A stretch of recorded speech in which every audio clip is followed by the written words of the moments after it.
Today is Saturday, 19th of February 2022, and we're gathered here for the 21st session of the Mindfulness for Beginners in English program. On behalf of the organizers, I would like to welcome, with permission to speak Bhante's name, representing Nissarana Vanaya Forest Monastery, Venerable Homagama Dhamma Kusala Thero, to today's session. I would also like to welcome all the organizers and attendees at today's session. And I'd like to welcome everyone participating today via Zoom. Before we start today's program, I'd like to encourage everyone participating, if you feel comfortable to do so, to share your camera feed with us. The ability to see each other while we participate in the session helps create a sense of community and can also help Venerable Dhamma Kusala feel connected to us during his instruction. With that, I would invite Venerable Dhamma Kusala to start today's program with our in-session mindfulness practice, which is our usual way of commencing these sessions. Over to you, Bhante, with much merits. Hello, everybody. So today, again, another program, we are connected here. So initially, we will take about 15 minutes to practice mindfulness as a group. So for that, I thought maybe we can do a sitting session today. So you have to make sure that you are seated comfortably. And what we are going to do is that we are simply going to pay attention that we are sitting. So make sure that you have comfort in your seat. Once you have that comfort, you can close your eyes and be aware that you are seated. Notice what you can feel when you pay attention like this.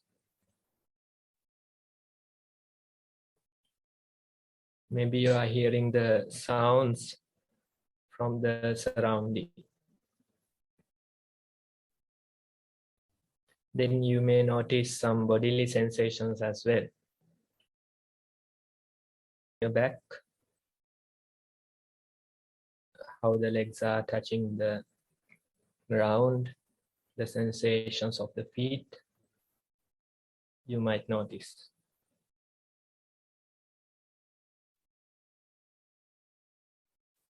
Maybe you can notice the breath as well. Ingoing breath, you may notice. Then after a while, outgoing breath, you may notice. Going in and out.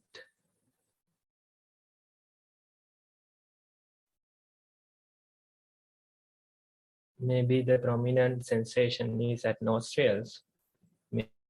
Maybe the movement of the stomach, according to the breath, is more prominent.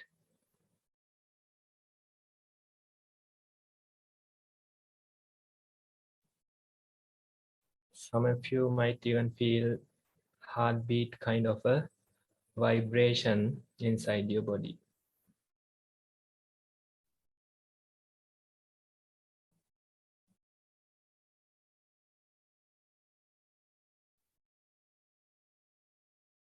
Time to time, thoughts may appear.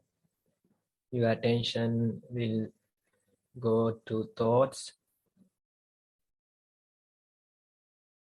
When that happens, you can just become aware that your attention is with thoughts. With that awareness, you can again and again bring your attention to the seated body.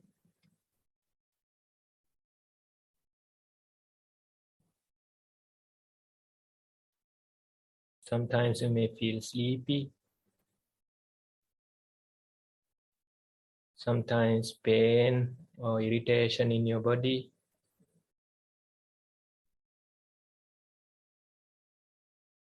Whatever appears, we try to be mindful. We try to be aware of these sensations.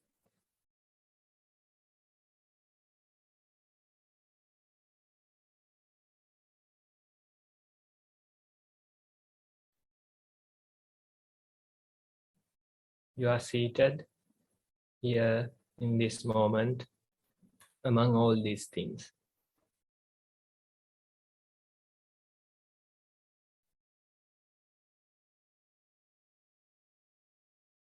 So as a group, we will try to appreciate the present moment for a few more minutes.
Now you can open your eyes and take a moment to notice how you feel after 15 minutes of sitting practice.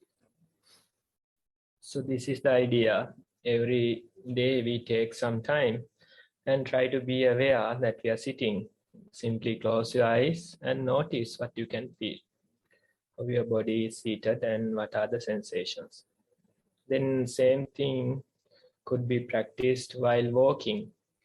You walk comfortably back and forth while noticing what you can feel and how your body is walking, what are the pressure points, how the feet is touching the ground.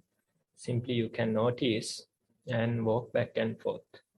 So this awareness we are practicing and trying to include in our daily schedule, maybe 20-30 minutes every day, more the better.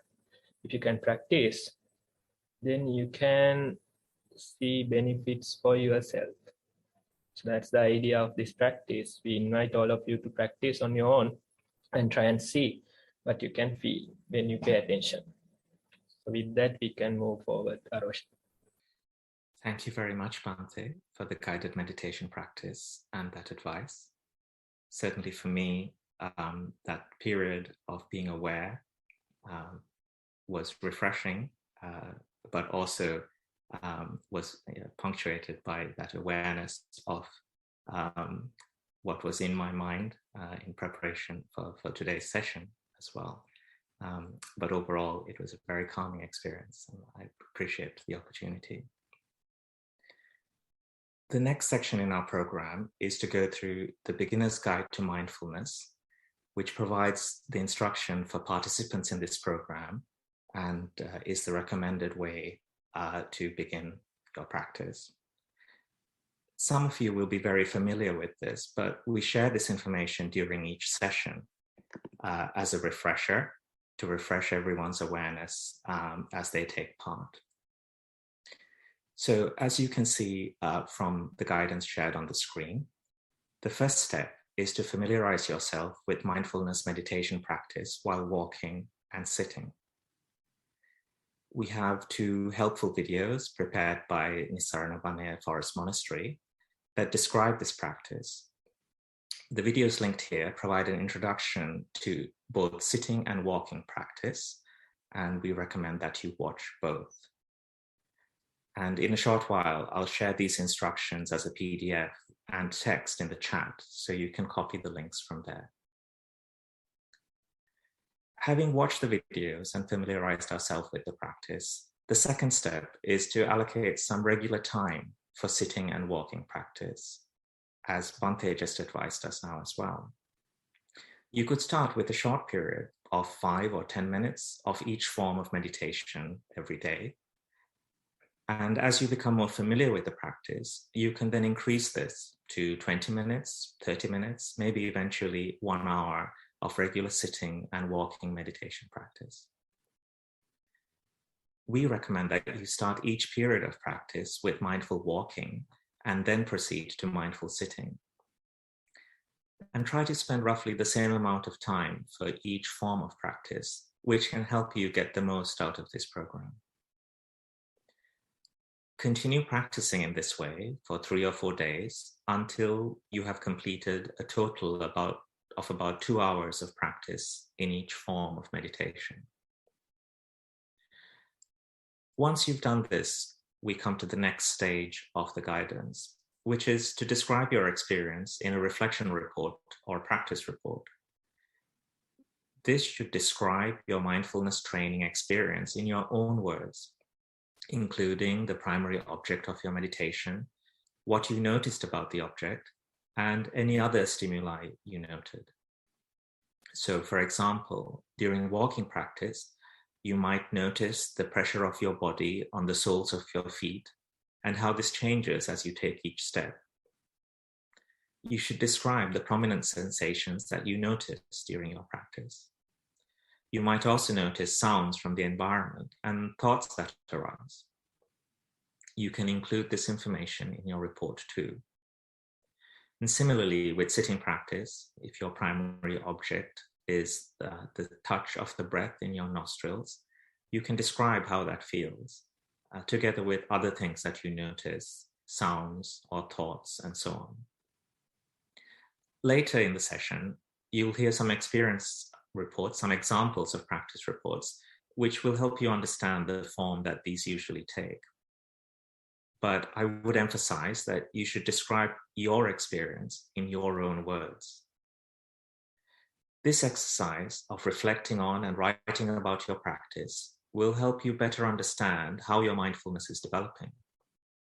It can also help you to share your experience and get guidance on how to progress, which is the third step of the guidance. Once you have written a report on your walking and sitting practice experience, you can share that with us using the online form or the email address shown here. During the session, we will present your report, and Bhante will provide valuable guidance on how you could continue to develop your practice. This cycle of feedback, where you share your experience and receive guidance to further progress in your practice, is an important aspect of this program. Your reports and advice can also be very beneficial for everyone listening. And so we encourage you to share your practice reports as often as possible. Finally, I'd just like to highlight that you can join the program every week and also listen to the recordings of past sessions at the link shown here. So this concludes the presentation of the guide for this program of Mindfulness for Beginners.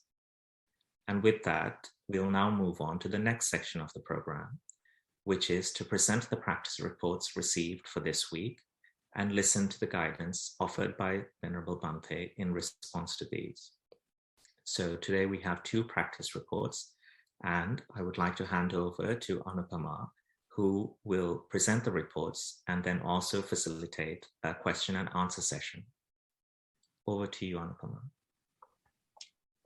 Thank you, Arosha. Avasarai Bhante. I hope you can hear me clearly. Yes, we can. Okay, thank you. So we have 2 practice reports today. Read from adults. I shall begin reading report 1. Walking meditation. Walked 25 steps on tiled floor, watching sensations on feet and legs as primary object.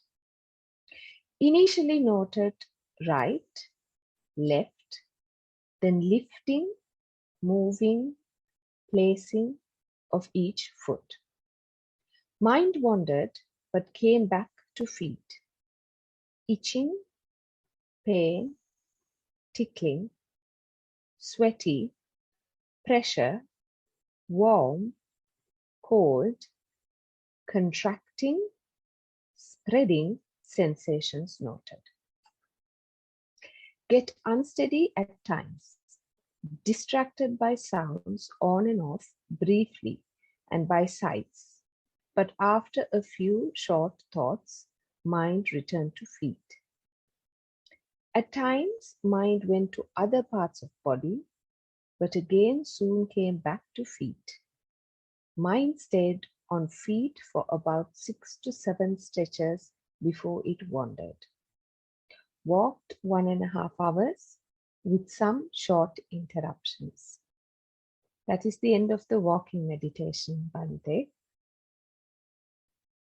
The next is sitting meditation. Watched breath as primary object after the walking session. Cold in-breath shorter and warmer out-breath longer. Noted more prominent on right. The breath broke up after a short period. Continued to watch. Mind not distracted by sounds. Thought came and went, not distracting. Breath reappeared, still very subtle, and disappeared. Mind noted expansion and contraction of chest and returned to breath. Peaceful. Cold waves passed throughout body, more prominent on right. Breath noted to be away from body for short periods. Diamond-shaped bright light appears briefly. Mind observed, wondering if the sun had come out, and then went back to breath. Meditated for 1 hour. That's the end of the sitting meditation. For the first report, we concluded with a report on daily activities. Swept mindfully, noting pressure of hands on broom. The broom touching the ground, lifting, and being placed on floor again. The similarity with the walking meditation contemplated. Also noted the hands holding the broom less tight when lifting and more firm grip with the sweeping movement. Thank you to Bhante for the guidance and to organizers for the opportunity. End of report 1. Okay, so that's a good report to hear as the first one, because you can see the walking practice is there, then sitting practice is there, then also the day-to-day activities.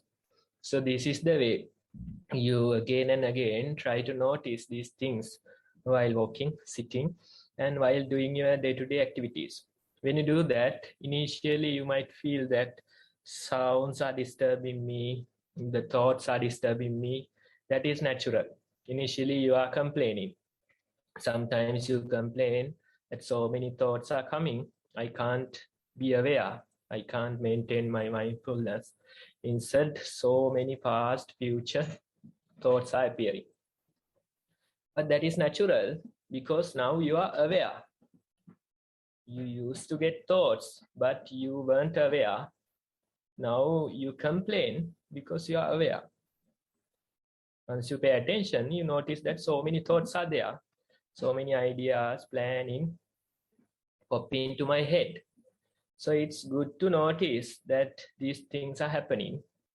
So beginner might complain that they are disturbing, they are breaking my mindfulness. But with time, you realize that sounds too are part of the present moment. Then thoughts are also another part of the present moment. Of course, we give priority to our body, but with time, once you know the body, once you know how to observe your breath, once you know how to observe your steps, then of course it is natural that you can notice the sounds, thoughts appearing in this process. So they too part of the present moment. You can't get rid of them.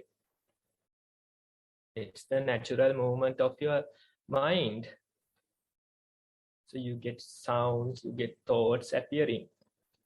And try to see, can I be mindful among these things? When I hear sounds, can I be mindful that I'm hearing certain things? When I get thoughts, can I be mindful that I'm thinking? Mental images, various planning, commentary appear in my head. You can just try and see whether I can maintain mindfulness. Object of mindfulness may change, but mindfulness you can continue.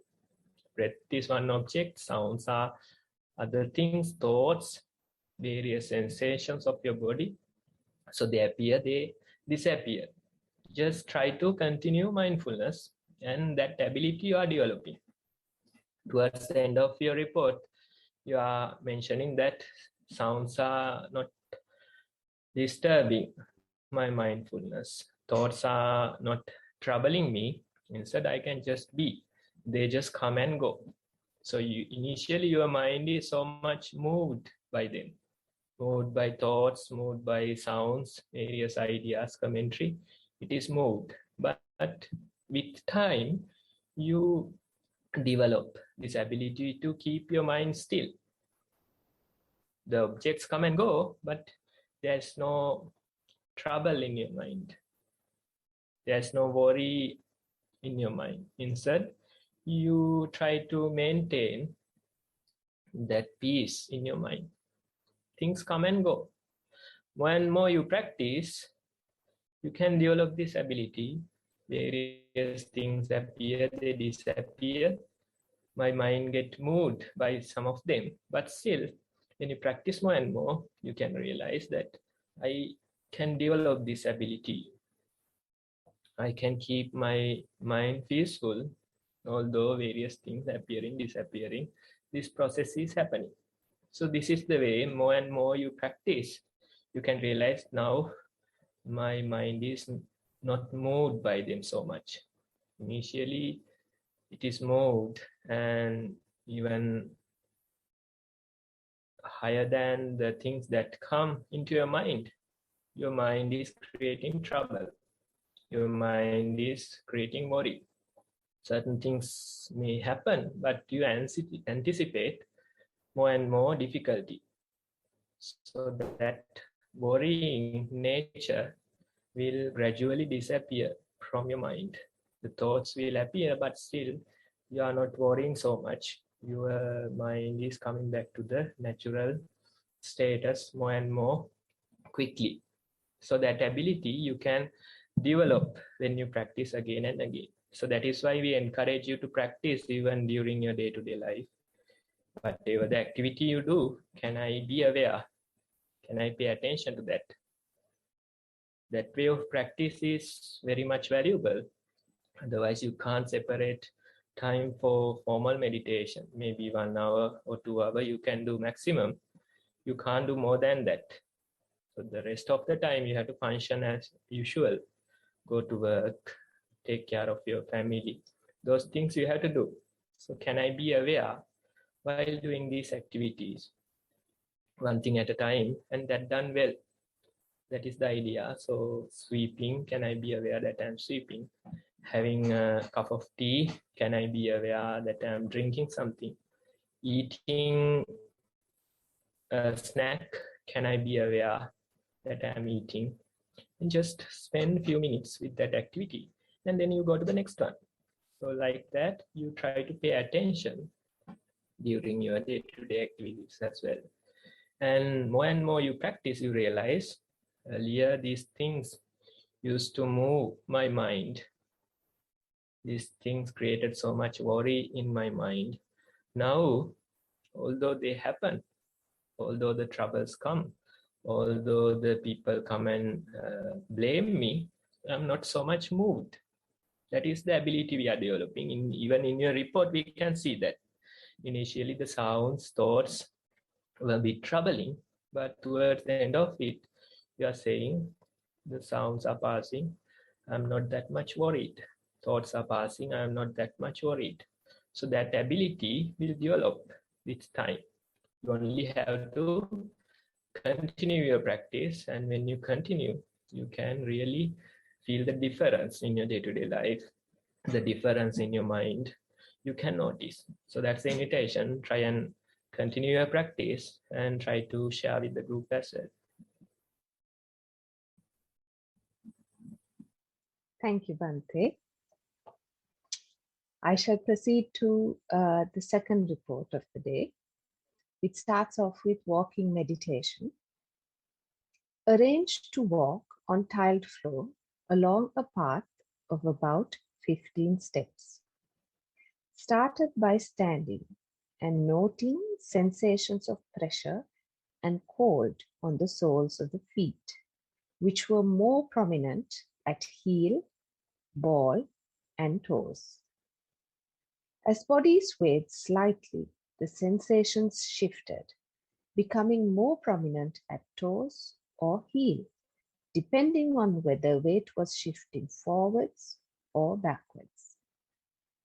With each step, noted how pressure and cold reduced on foot that was being lifted from heel to ball to toe.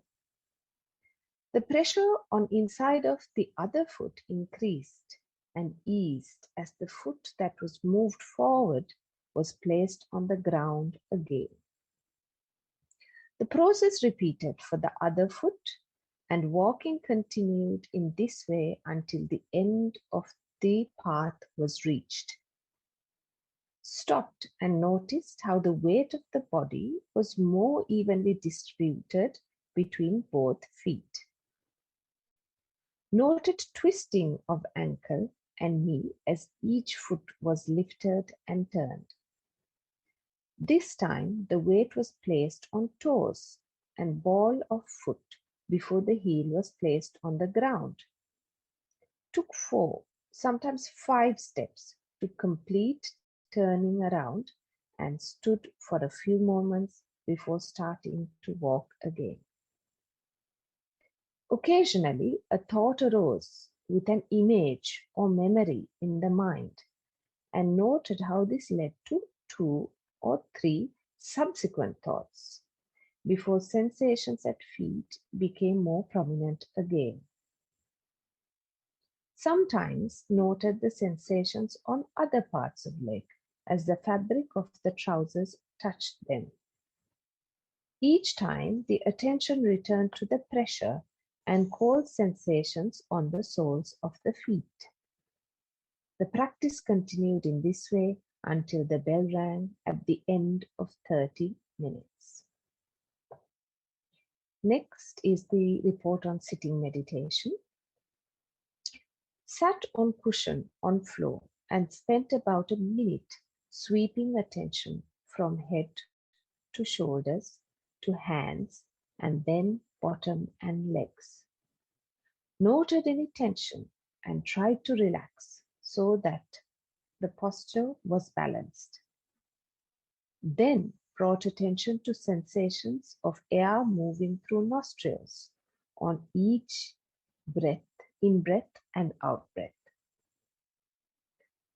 Touch inside nostrils was more prominent during in-breath, and touch on upper lip was more noticeable on the out-breath. Noted the cold sensation inside nostrils on in-breath and wetness at top of nose that then moved down to the back of the throat. Felt the urge to swallow and noted pressure at back of mouth and throat as swallowing action took place. Returned attention to sensations of breath and maintained this awareness for some time. After a while, noticed that body was swaying forward and awareness of breath had disappeared. Noted sleepiness and decided to open eyes and return to more upright posture before returning attention to breathing. Notice sleepiness return after some time and once again lost awareness of breath. Repeated process of opening eyes and gently adjusting posture. Was able to maintain awareness of breath for longer and continued practice until the bell rang after 30 minutes. End of report 2, Bante. Okay, so when I hear your report, there's something valuable. It's valuable to the group as well. Now, towards the end of your sitting session, you are mentioning that you lost awareness of your breath. And with that, some changes happen, right? Sleepiness is one sign, and then you can't maintain your posture. So those are signs that your breath is disappearing. And when that happens, it is natural to feel sleepy, and it is natural to have difficulty with the posture. So what you are doing, you are opening your eyes, adjusting your posture, and trying to return your attention to the breath. So towards the end of your report, you have done it for maybe a few times, and again, the same thing happens.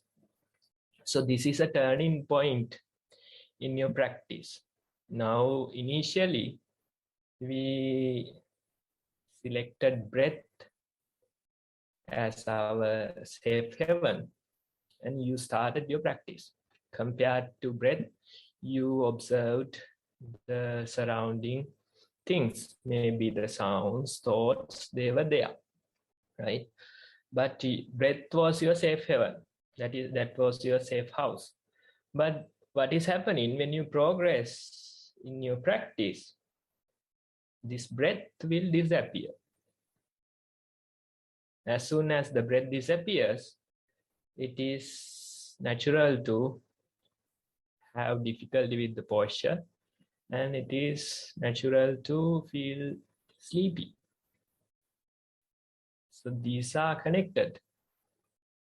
These are signs of a change or turning point in your practice.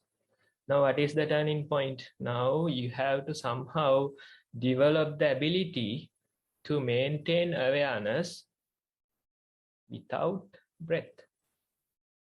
This is the time to let go of breath. If you try to hold on to it in this moment, then your practice is not progressing.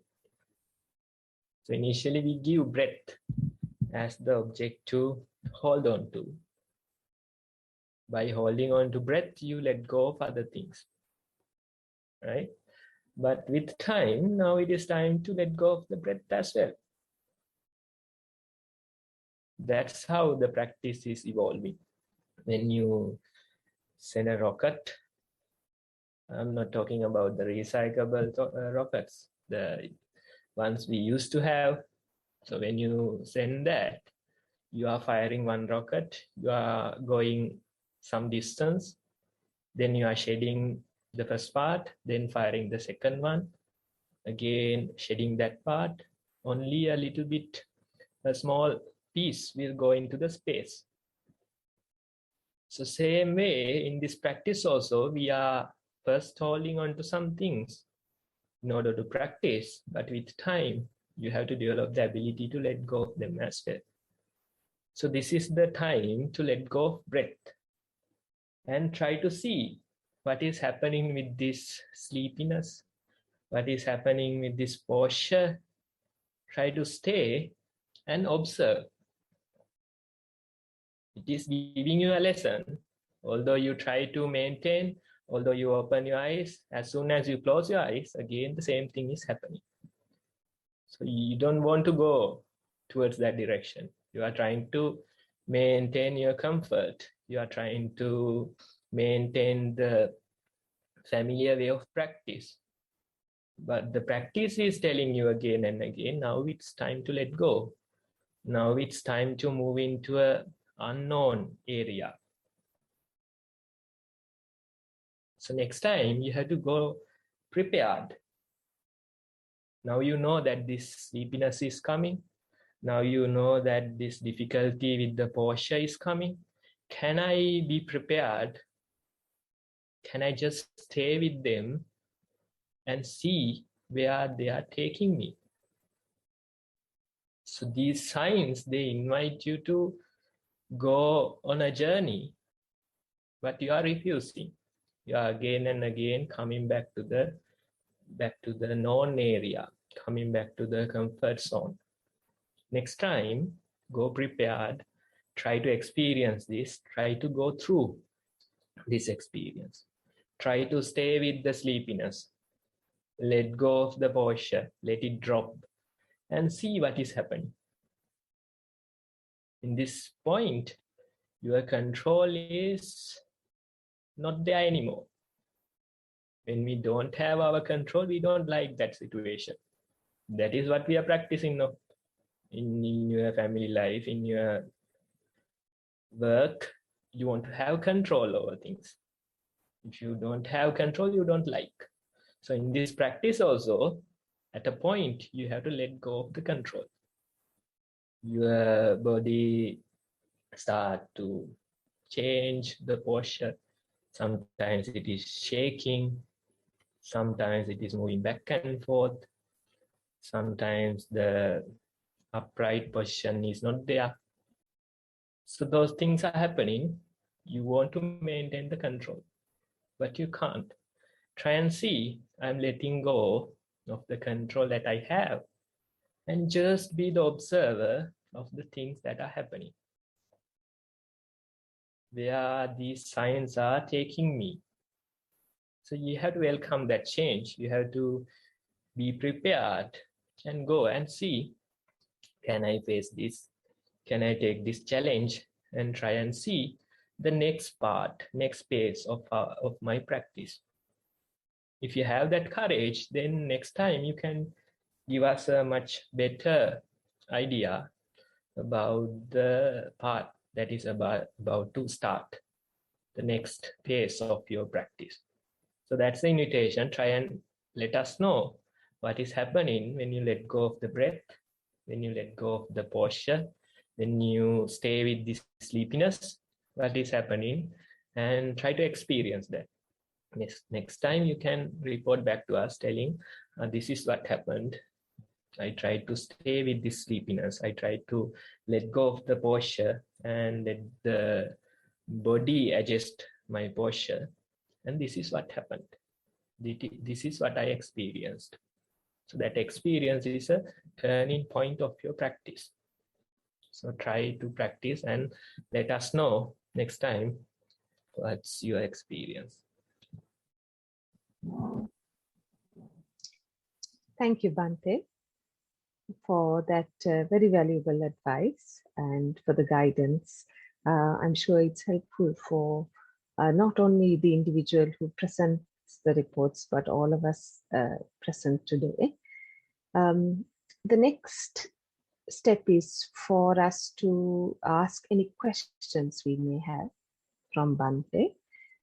This is your opportunity. If you do have a question, please do raise your Zoom hand and we will give you the opportunity to speak. I'll give you about 30 seconds, perhaps, to respond.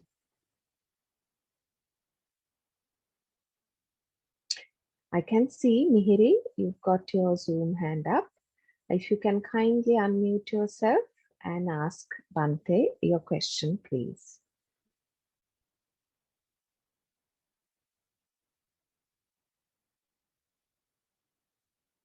Yes, we'll unmute you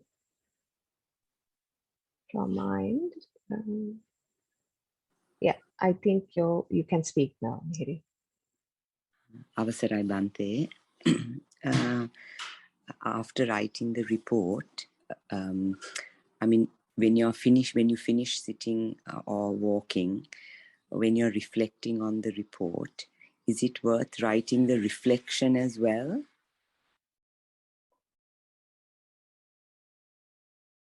Like if you're doing sitting meditation and after, you take a little bit of time to reflect after the meditation, is it helpful to write that part as well? Or just writing the report is the reflection? Okay, I think it's better to focus on your experience, what you experienced, and that part you can write. All right, that is the most important part. Then if you want, of course, you can add the reflection part as well. But the most valuable part is your experience. When I sat down, what was my experience? When I walk, what was my experience? That experience, if you can write in simple terms, that is a good start. Okay, Bhante, thank you. Thank you, Mihiri, and thank you, Bhante. I think we've got Arosha, who's got his hand up. If you can kindly unmute and ask your question, please. Thank you, Anupama. Avasarai Bhante. My question relates to your advice relating to the rising of sleepiness. Having had the experience of that myself, I've also felt I've just fallen asleep. My awareness in the moment of sleepiness may have been there briefly to know I am now sleepy. But then the next point of awareness has been, I've been asleep. I don't know for how long, but so I'm just curious, Bhante, is that the advice, that to just let it happen? Is that a valid experience in mindfulness practice? Yes, so in this practice, you can try to change your posture, try to, do something else, try to take a break. But the best advice is to go through it. Just face the situation that's coming. Let's say sleepiness. If it comes, let's say it is coming while sitting. So the advice is to continue your sitting till that sleepiness disappears. Right?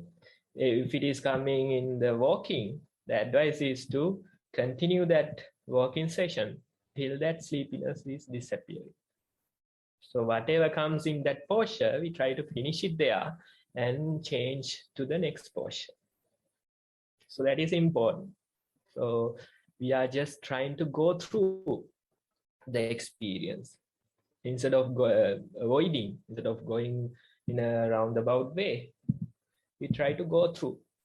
So there's this saying that bison, right?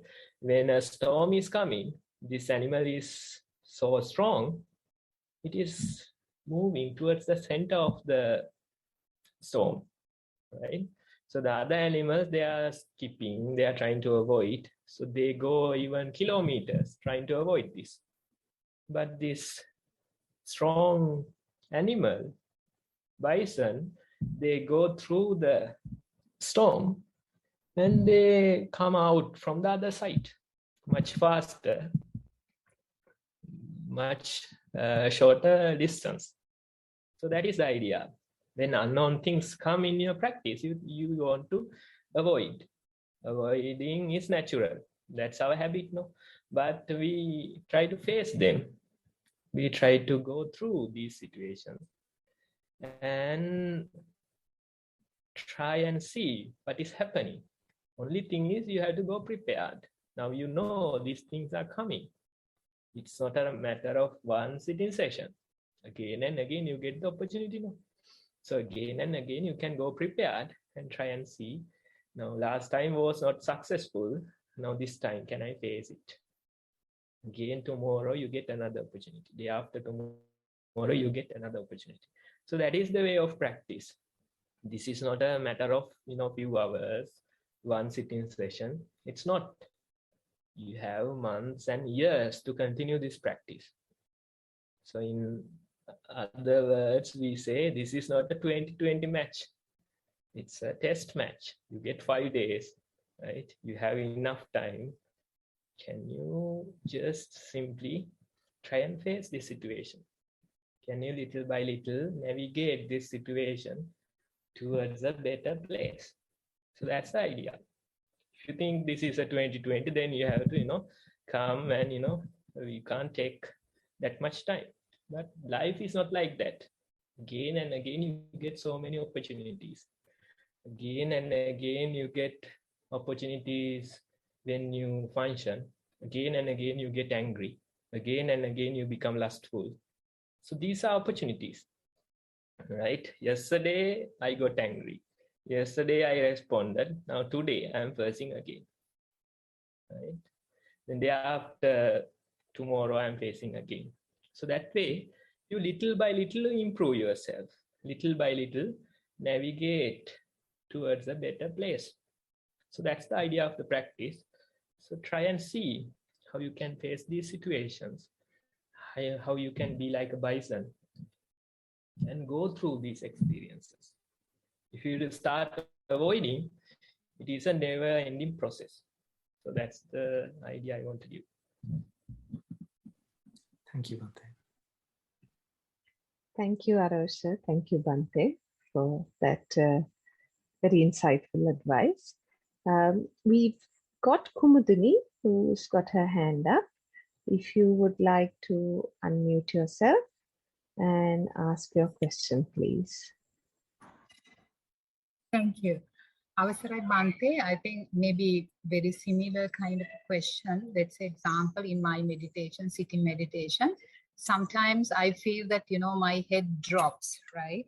So then what I do is like consciously, thinking that I'm, maybe raising my head, I raise my head. And then I have observed, there are some instances, again, it drops. Again, I do the same thing. Again, it drops. Again, I do the same thing.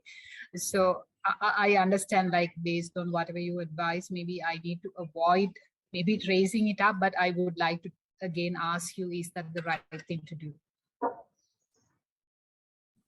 Okay, so initially you try to correct yourself, but with time you realize, although I try, there's no use. Again and again, the same thing is happening. Sometimes it drops so much, your forehead is touching the ground. Dropped that much, right? So you just like a dead body on the ground.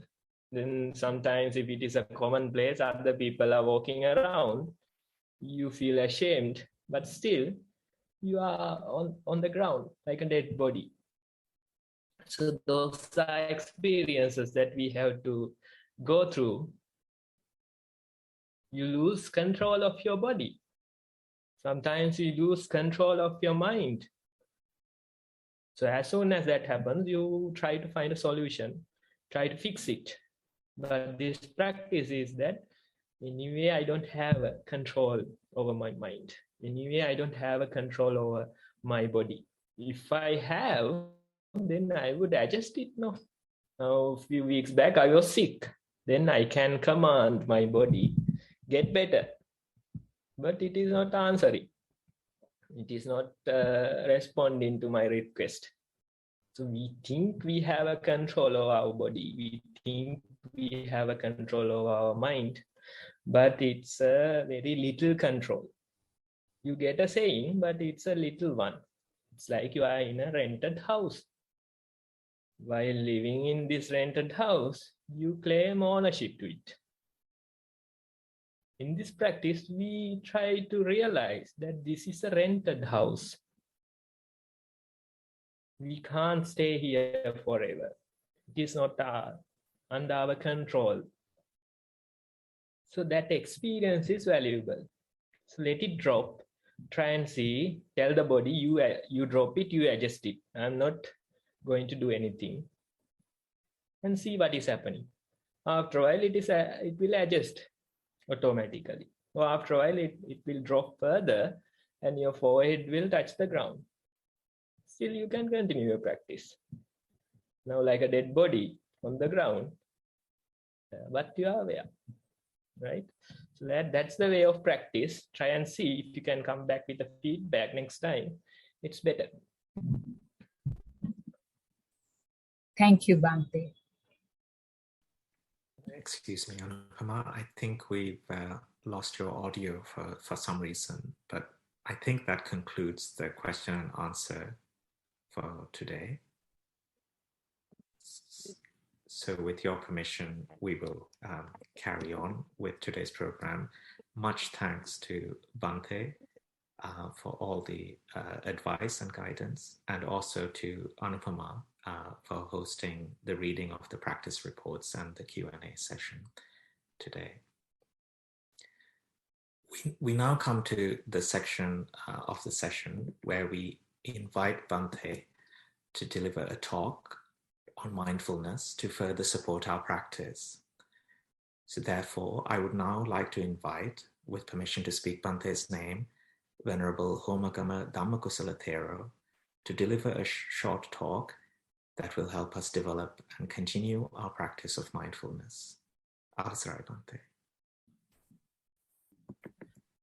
Dear friends, I think we can spend about 15-20 minutes having a discussion on our practice. So today I would like to give you some information, give you an idea about the way of practice. And this is usually our minds are confused. We are confused. We are utterly confused. That is the usual behavior of our minds. We don't know what is happening. Majority of the time, we are just responding.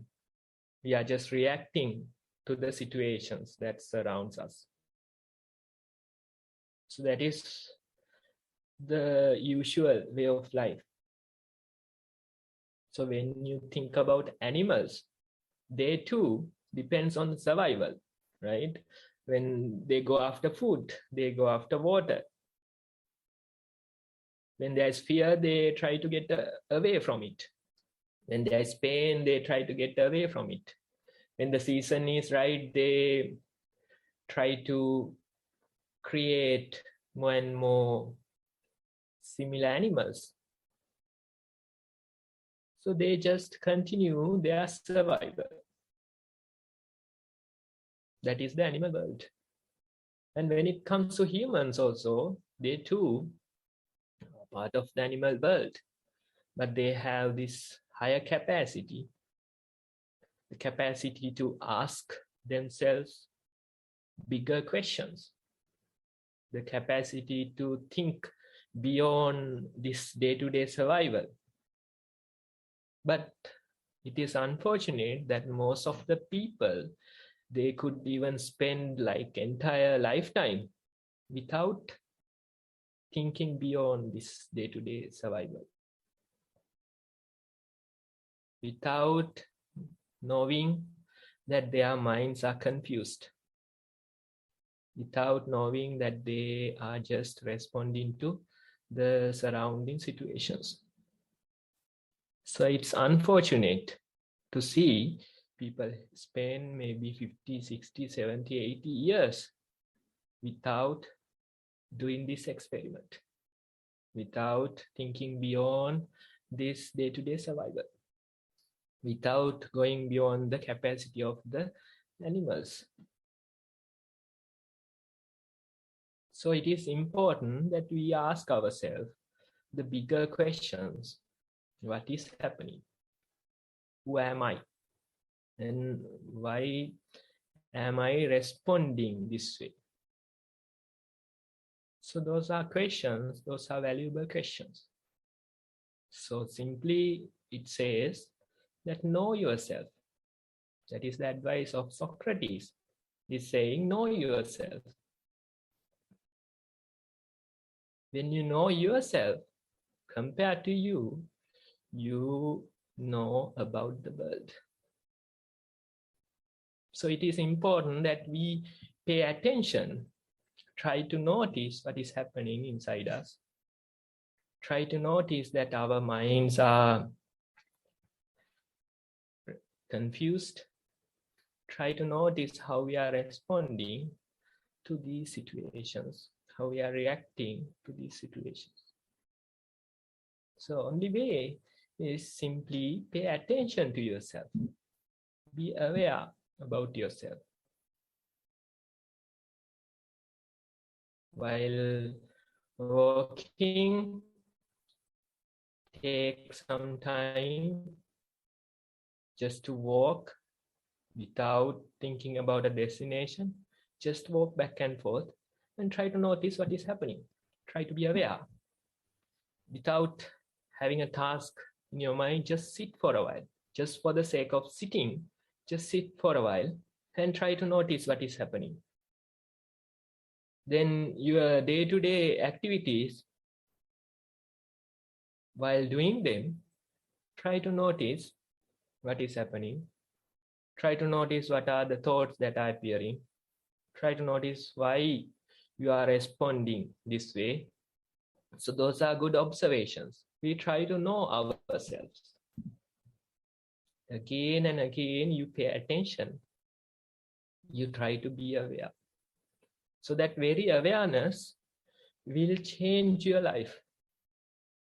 If you know the reasoning behind your acts, then you might behave in a different manner. If you know that you are caught in this process, then you might start to respond in a different manner. So that is the experiment we are doing. Again and again, we try to know ourselves. Again and again, we try to experience what is happening. Again and again, although we lose awareness, again and again, we bring our awareness back. Instead of just becoming a slave to the surrounding situations, we try to observe, we try to be aware what is happening. And as soon as you pay attention, so many difficulties come. Some people, they come and complain that before meditation, I was fine. Now, I am having so much trouble. I am getting so many thoughts. And my body is always aching, paining. I notice these things. Although it comes as a complaint, it's a good sign that you have started the practice. You have started to notice that so many thoughts are popping into my head. So many sensations are there in my body. That's a good starting point. So you have to tell this person, okay, that's a good sign, positive sign that you have started your practice. Now, among these thoughts, try to notice again and again that you are sitting. Try to notice again and again that you are walking. Try to notice again and again that you are doing some activity like sweeping. When you do that, you realize when I pay attention to my body, I'm not giving priority to the thoughts. My mind is not lost in thinking. As long as I observe my body, my mind is free. My mind is peaceful. As soon as I lose awareness, it goes to the thoughts, it goes to the planning, it goes to the commentary that is happening. So this is the trick. Now, instead of letting your mind run wild, we try to bring our attention. We try to observe some neutral sensation in our body. But it is not energetic. It is boring. So many people come and complain. When I observe my body, it is boring. Thoughts are vivid and colorful.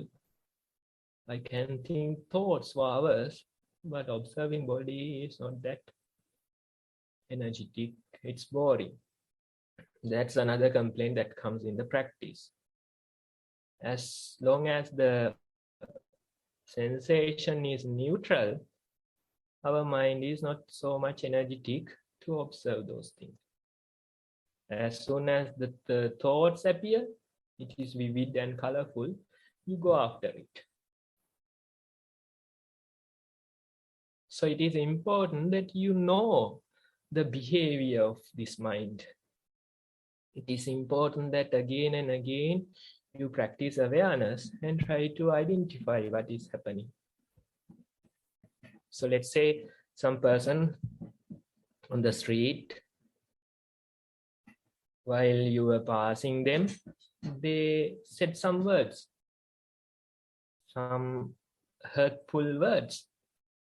As soon as you hear those words, there's commentary in your mind. You become angry. So you start complaining, why are they blaming me? I haven't done anything. All these stories go, right? But the person who are aware about themselves, although this process goes automatically without your control, you try to be aware of what is happening. Now, I heard these words and there was an assumption. I assumed that these words were said to me. That assumption comes automatically, and suddenly you are angry, suddenly you are sad. So without responding to that anger, you can just reflect back and observe, did they say those words to me? Maybe they were talking to somebody else. And if you investigate further, maybe truly they were talking to somebody else. Truly they were blaming some other person. But you thought that those words were said to me and you got angry. So those responses, they are automatic. So the person who is aware, he tries to be the observer without reacting to these situations. Try to notice, due to this situation, I got angry. Now I want to go back. I want to return the favor to those people. Let's say those words were said to you, but still Why should you get angry and give the control to those people, those unknown people? Why should you take those words and be angry for the entire day, for the remaining hours? Why should you stay angry due to those words? Why should you stay sad due to those words? So this is the way to observe yourself wisely and try to notice what is happening. So usually most of the people, when they hear words, they automatically think that those words were said to them.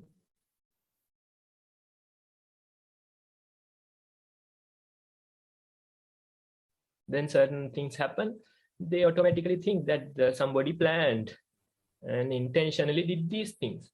Those are natural responses, but the practitioner, they try to evaluate again and again. They try to observe again and again, and see, should I get mad due to these words? Should I get mad due to these situations? More and more you notice in your mind these responses, less reactive you would be. Even sometimes the words were said to you. Even sometimes somebody did something bad to you. But still, you can just have control over your emotions and try not to give the control to other people. Otherwise, your remote control is with them. Whenever they come and push buttons, you are reacting according to that. So in a way, we are trying to claiming our real ownership. If you are reacting to those things, then people can come and control you. As soon as you say these words, they know that you get angry. As soon as you were praised, they know that you will do anything. So instead of become a victim to those situations, you try to take the control. You try to not respond in the usual ways, not react in the usual ways. Instead, you just take a break, take a breath, and try to notice, how should I feel? I feel angry. How should I feel? I feel sad. So those observations again and again we are doing. And once you start observing yourself, you don't have even time to give attention to other people, because you are very much aware about your mind, the emotions in your mind, the situation of your mind. That observation we try to control again and again. We try to maintain that observation throughout our day. And when you do that, when you start this practice, when your mind realizes the process of letting go, little by little, your mind is relaxed, your mind is released. It is not so much moved by those situations, those words. Instead, you realize that every moment, this life is refreshing. Every moment you are getting a second chance. Can I utilize that chance? Can I utilize that opportunity and navigate towards a better direction? Let's say there are some things that you have done. You can't go back in time and correct them, no. But still, you can just make a determination in your mind. So I have done these things. Can I adjust myself in the future? Again and again, you might make mistakes. But again and again, you try to navigate towards a better direction. Again and again, you try to implement these better things in your life. That's why I'm saying this is not a 1 day or 2 day practice. Instead, for weeks, for months, for years, you can better yourself. Little by little, you can create better situations in your life.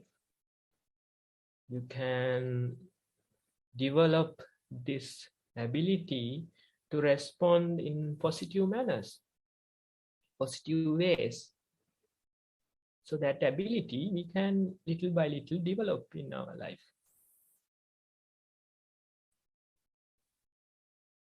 I have done these mistakes, but can I correct myself in the future?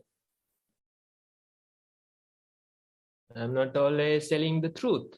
Sometimes the lies come naturally, but I know. And in my mind, sometimes I get angry. I know. Sometimes I get lustful thoughts. I know. With that awareness, by knowing yourself, you can little by little correct. Instead of the ways that you are used to do, instead of reacting to the anger, to the lustful thoughts, you can change your behavior. Not within a day, but still with months, years of practice, little by little, you can overcome your anger. Little by little, you can overcome lust. Little by little, you can develop this habit to tell the truth most of the time. Again, once in a while, the lie goes, but still, you can correct yourself. So these behaviors, they come naturally to us. Those are the pathways that are established in your brain. But with time, you can develop new pathways and you can let go of the old ones. Whatever the pathway that you are using, it is becoming stronger and stronger. So if you have a practice of lying to everybody, then that's the pathway that you are encouraging. If you have a practice of sexual misconduct, then that's the pathway you are encouraging. If you have a practice of alcoholism, that's the pathway you are encouraging. So within a day, you can't break that. But with time, with little bit of practice, you try to discourage that usual circuit, usual pathway, and try to establish new ones. Try to establish positive ones. Try to get rid of your addictions. Try to develop healthy meal habits. So that's a lifelong process that you can little by little move towards the betterment. But in order to do these things, first you have to know yourself. First you have to know what is happening inside your mind. First you have to pay attention to that. So instead of giving attention to the surrounding world, try to give attention to the inner world.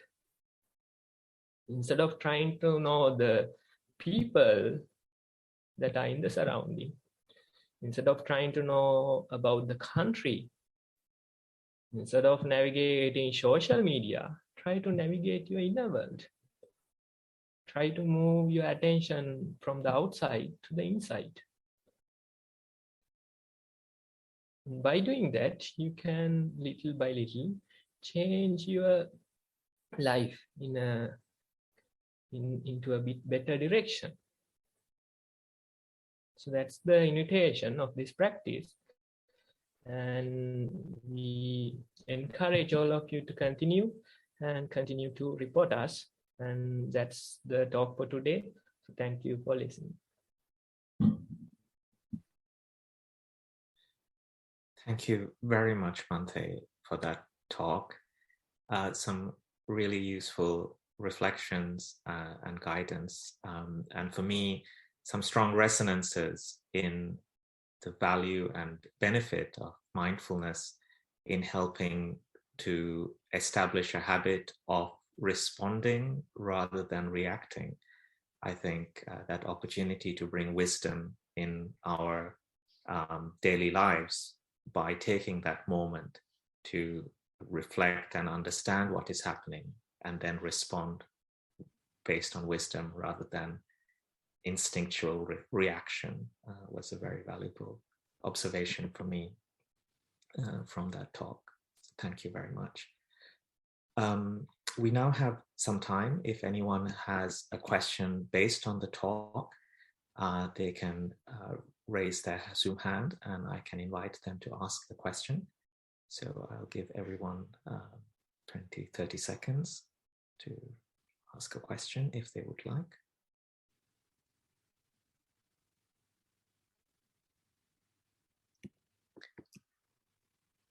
I don't see any hands being raised. So that therefore brings us to the conclusion of today's session on mindfulness for beginners in English. We started today with some in-session mindfulness practice under the guidance of Bhante. And this was followed by a presentation of the guide for this program and the practice reports that we've received. And we also engaged in some questions and answers relating to our mindfulness practice. We're very grateful to Bhante for his analysis of our practice reports and the very valuable insights and advice that he provided for further developing our practice. And finally, we benefited from the wonderful talk that helps us better understand the role of mindfulness for our welfare and happiness. So taken together, these different activities that we covered in the session should help strengthen our mindfulness practice and equip us to continue to develop and report our experiences at future sessions. So in closing, I would like to wholeheartedly thank, with permission to speak Bhante's name, Venerable Homagama Dhamma Kusala Thero, for his generosity in giving us his time and wisdom to support our mindfulness practice. We hope that the merits of this noble activity will support and enhance Bhante's own practice, and we hope he will be able to continue to guide us during future sessions. On behalf of the organizers and all the participants, I would also like to express my gratitude to Most Venerable Uda Irigama Dhamma Jiva Mahathero for his encouragement, guidance, and support for initiating this program of mindfulness for beginners in English. I would also like to thank all the organizers for their help in delivering this program and for all of the participants for their enthusiastic engagement with this activity. Finally, I have a few announcements to make. First, I would like to share the website of the Nissarana Vanaya Forest Monastery, which you can find at www.nissarana.lk. This website provides much information about the activities of the Nissarana Vanaya Forest Monastery, together with recordings, both audio and video, recordings of Dhamma talks and mindfulness meditation sessions. So it's highly recommended as a source of valuable information to support your mindfulness practice and to find out more about the activities of the monastery. I would also like to share the website of the Satipasala Foundation. This is at satipasala.org. The Satipasala Foundation organizes and conducts programs of mindfulness training for both children and teachers in Sri Lanka and around the world. And again, provides some very useful, valuable resources to support mindfulness practice. And it is much recommended as a source of information. The final announcement I would like to make is just a reminder that this program of Mindfulness for Beginners is open to anyone with an interest in developing their mindfulness practice.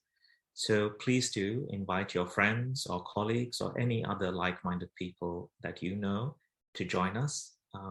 The program will take place every Saturday, and the recordings are available online. Anyone can listen to any recording. There is no particular order in which you need to engage with the program. So please do make use of those recordings and encourage your friends to join us. So finally, I'd like to wish everyone well with their practice and hope that you all have a mindful week ahead. We look forward to you joining us again next Saturday. And with that, I will now end the session.